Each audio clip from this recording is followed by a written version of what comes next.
आज हम उत्तल लेंस से कैसे लेंस सूत्र प्राप्त किया जाता है इसे हम समझते हैं। तो लेंस सूत्र प्राप्त करने के लिए सबसे पहले हमें एक उत्तल लेंस बनाना होगा। तो उत्तल लेंस हमारे पास एक बनाते हैं हम लोग।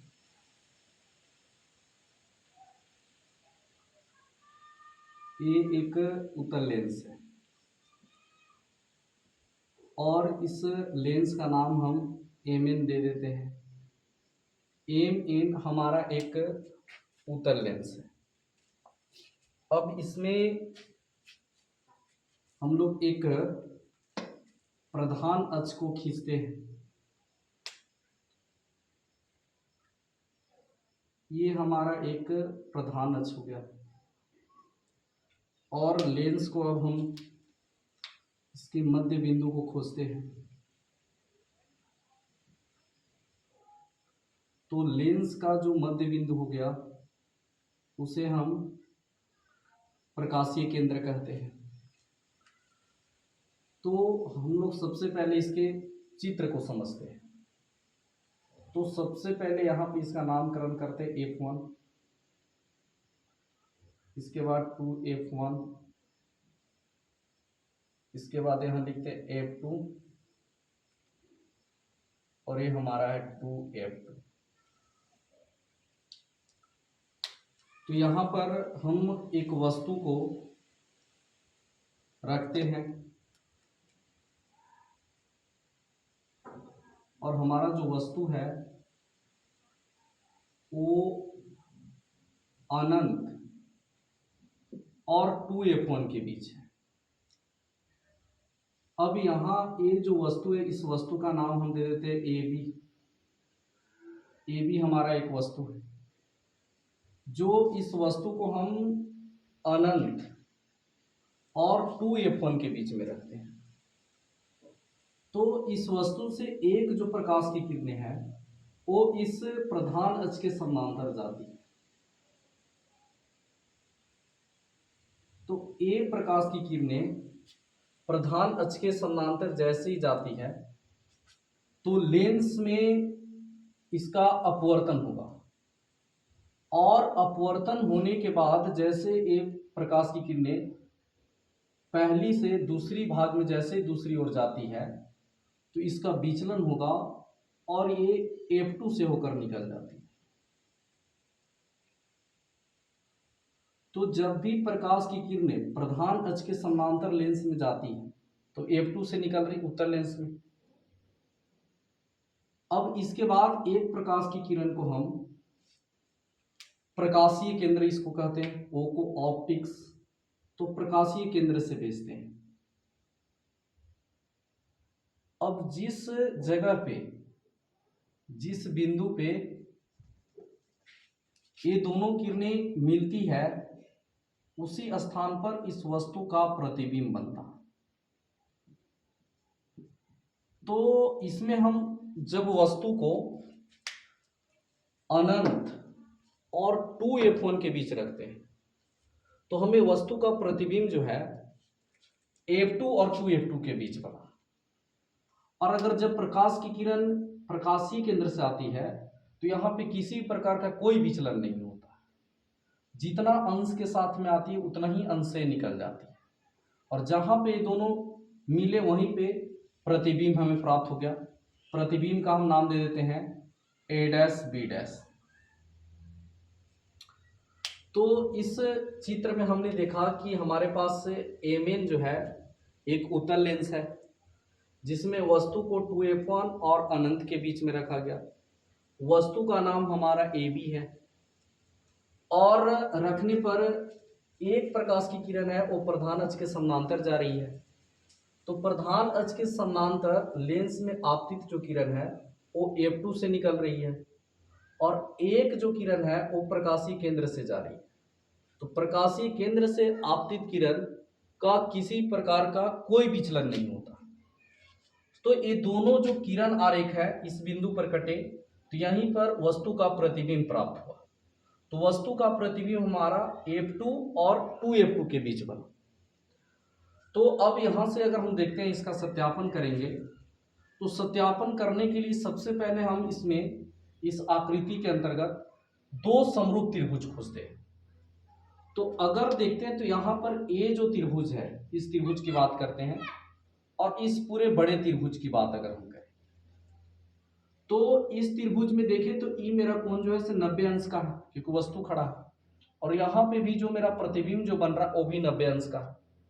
तो इस त्रिभुज का, इस पूरे बड़े अगर त्रिभुज की बात करें हम, जिसका नाम अगर रख दें ए बी ओ, और एक त्रिभुज अगर हम देखें जिसका नाम हम रखें ए डैश बी डैश ओ, तो ये दोनों त्रिभुज का एक कोण यहां से एक कोण, एक का कोण बराबर हो गया। दूसरा अगर कोण की बात करें तो यहां से इसका एक कोण और एक कोण बराबर होगा सम्मुख कोण से, या इस कोण से अभिमुख कोण कहेंगे। तो इस त्रिभुज का दो कोण और इस त्रिभुज के दो कोण आपस में बराबर है। इसका कहने का मतलब है कि ये दोनों जो त्रिभुज है वो एंगल समरूपता के नियम से समरूप है।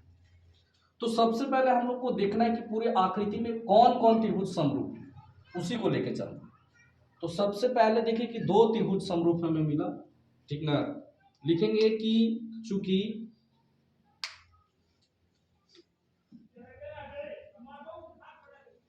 त्रिभुज ए बी ओ समरूप है त्रिभुज ए डैश बी डैश ओ, तो ये दोनों जो है से समरूप त्रिभुज हैं। अगर जब त्रिभुज अगर समरूप होते हैं तो समरूप त्रिभुज का आप पढ़े होंगे कि दो चीज होना चाहिए, कि संगत कोण बराबर होना चाहिए और संगत भुजा समानुपाती होना चाहिए। तो अब यहाँ पर हम संगत भुजा, ये दोनों त्रिभुज समरूप है तो संगत भुजा को समानुपाती करेंगे। तो समानुपाती करेंगे तो लंब इसमें ए बी है, तो लंब ए बी लिखेंगे। तो अगर जब इसमें लंब को लिए हैं तो इस आकृति में भी, इस त्रिभुज में भी लंब को लेंगे। तो इसमें लंब हमारा है ए डैश बी डैश। अब हम अगर आधार की बात करें तो इसका आधार है ओ से ए तक, तो इसका आधार है ओ से ए डैश तक। इसको समीकरण 1 मानते हैं। अब पुनः देखते हैं कि इस आकृति में दो और ऐसे त्रिभुज होंगे जो समरूप होंगे। तो देखते हैं कि यहां पर एक ये त्रिभुज है और एक इस त्रिभुज की बात करते हैं।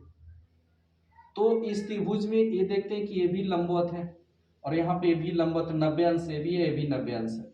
इस बिंदु का नाम हम दे देते हैं एच। तो और इस ए कोण और ए बी कोण, दोनों ए कोण समूह कोण से दोनों आपस में बराबर हो गए। तो फिर देखते हैं कि ए त्रिभुज दोनों एंगल समरूपता के नियम से ये दोनों त्रिभुज समरूप है। तो फिर हम लिखेंगे कि चूंकि त्रिभुज, इस त्रिभुज का नाम लिखेंगे एच ओ एफ टू समरूप है त्रिभुज, अगर इसका नाम लिखें हम तो B dash A dash F two, B dash A dash F two. तो ये दोनों त्रिभुज समरूप हैं। और अगर नियम भी अगर पूछे तो एंगल समरूपता के नियम से समरूप, ठीक ना। तो अब देखते हैं कि जब अगर ये दोनों जब त्रिभुज अगर समरूप हैं तो इसके संगत भुजा समानुपाती होते हैं। तो लंब देखेंगे एच से लेकर ओ तक है, तो ओ एच इसमें लंब, तो इसमें लंब है आपका ए डैश बी डैश, तो लंब के बटा में लंब को लिख दिए। आधार देखेंगे ओ से लेकर F2 तक है, तो ओ से F2 तक, इसमें आधार देखेंगे ए डैश से लेकर F2 तक। अब इसको देखिए, अब यहां पर देखते हैं अगर हम, तो ओ से जो एस तक है आपका, ओ से एस तक की बात की जाए, ओ से एस तक, ए ओ से एस तक जो है से ए से बी का बराबर है। तो ओ एच को अगर हम हटाकर ए बी लिख सकते हैं, ए बी बटा में ए डैश बी डैश बराबर ओ से F2 और ए डैश से F2 तक।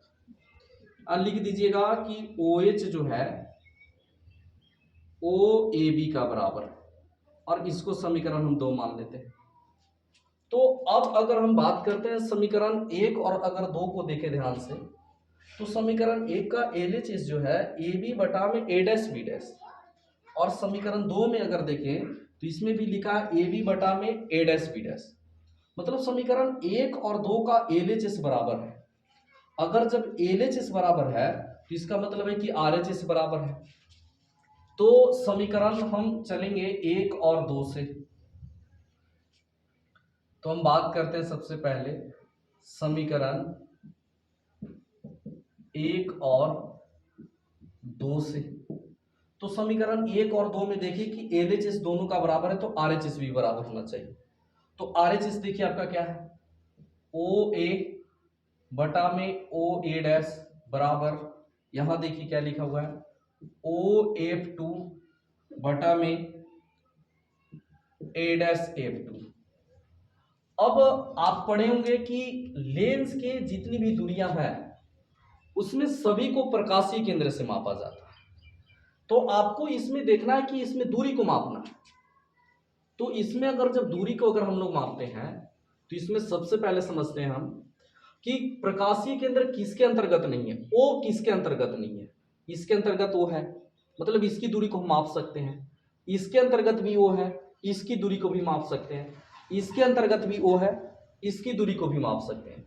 अब इसके अंतर्गत देखते हैं कि ओ है ही नहीं, मतलब प्रकाशीय केंद्र है ही नहीं। और हम लोग पढ़े कि लेंस की सभी दूरी को प्रकाशीय केंद्र से मापते हैं। तो इसके अंतर्गत प्रकाशीय केंद्र है ही नहीं, तो हम तो इसकी दूरी को नहीं मापेंगे। तो इसको मापने के लिए सबसे पहले हमें प्रकाशीय केंद्र के रूप में इसको में देखना हो।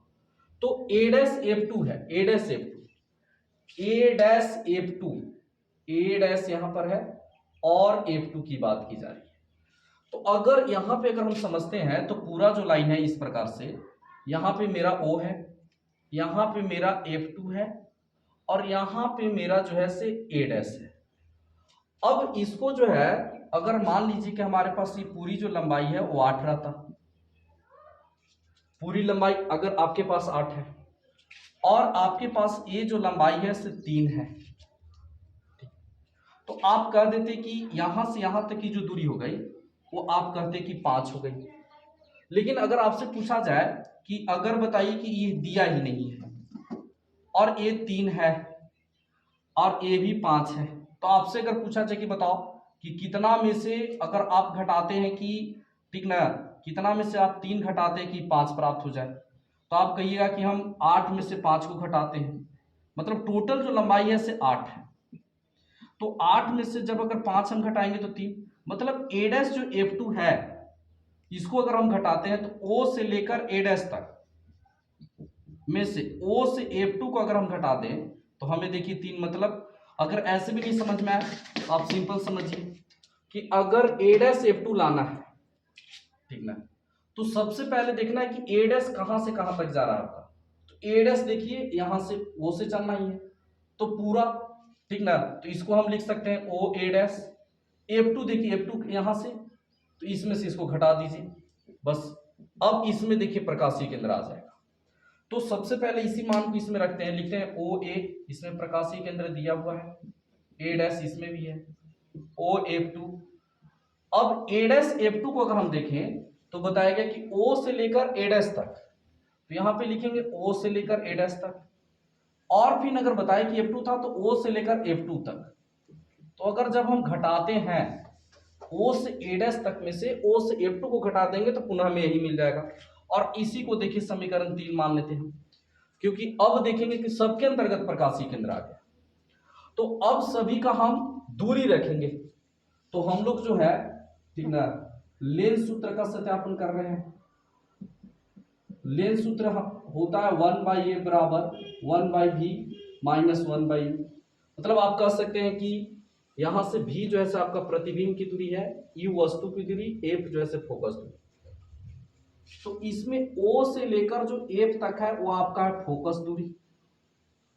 O से लेकर A तक यहां पे वस्तु जो रखा गया है, वस्तु की दूरी U हो गया। A डैश तक जो प्रतिबिंब बना E हो गया आपका प्रतिबिंब की दूरी। अब देखिए हम यहां पे चिन्ह परिपाटी का प्रयोग करते हैं। तो चिन्ह परिपाटी के अंतर्गत हम लोग पढ़े थे, चिन्ह परिपाटी को समझिएगा आप, जो कार्तीय जो निर्देशांक पढ़ते हैं मैथ में, तो इसके अंतर्गत आप, ये मूल बिंदु हो गया, इसकी जो दाहिने तरफ हो गया वो सब वैल्यू आपका प्लस में होता है, +1 +2 इस प्रकार से। ऊपर वाला भी आपका प्लस में होता है, इधर आपका माइनस में होता है, नीचे की ओर भी माइनस। सेम उसी प्रकार से अगर यहाँ पे ये जो प्रकाशीय केंद्र है इसके आगे जितना भी होगा सब धनात्मक दूरी होगा, ऊपर जितना होगा वो भी धनात्मक होगा, इसके आगे जितना भी होगा ऋणात्मक होगा, इसके नीचे जितना भी होगा ऋणात्मक होगा। तो इसी के अनुसार उसको अगर समझे हम तो सबसे पहले ओ से ए की बात की जा रही है तो हम लोग ठीक है। अब हम लोग क्या करते हैं तो चिन्ह परिपाटी का अब हम प्रयोग करते हैं। तो चिन्ह परिपाटी के नियमानुसार अगर समझे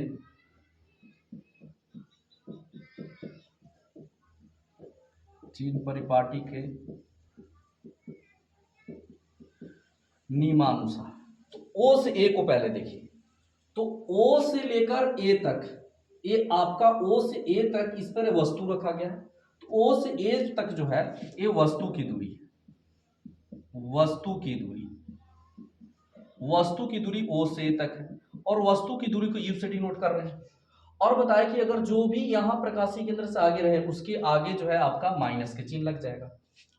अब देखते हैं इसके बाद यहां ओ से ए डैश तक की बात। तो ओ से ए डैश पे हमारा प्रतिबिंब बना है, यानी प्रतिबिंब की दूरी है, प्रतिबिंब की दूरी। तो प्रतिबिंब की दूरी ओ से ए डैश तक है, इसको भी से डिनोट कर रहे हैं। लेकिन अगर ये देखते हैं कि आगे है तो आगे वाला जो भी दाहिने तरफ रहेगा वो प्लस में हो जाएगा।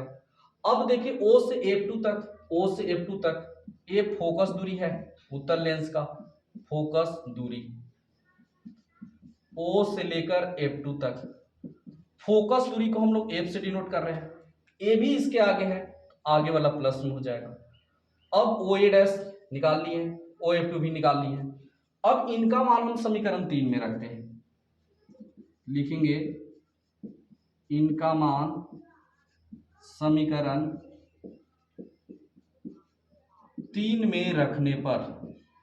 तो समीकरण 3 में रख ओ ए की जगह पे हम लिखेंगे minus U, O A dash इसके जगह पे लिखेंगे भी बराबर ओ F2। तो ओ F2 का मान देखिए कितना लिखिएगा एफ, ओ ए डैश के मान लिखेंगे भी, ओ F2 इसका मान लिखेंगे एफ।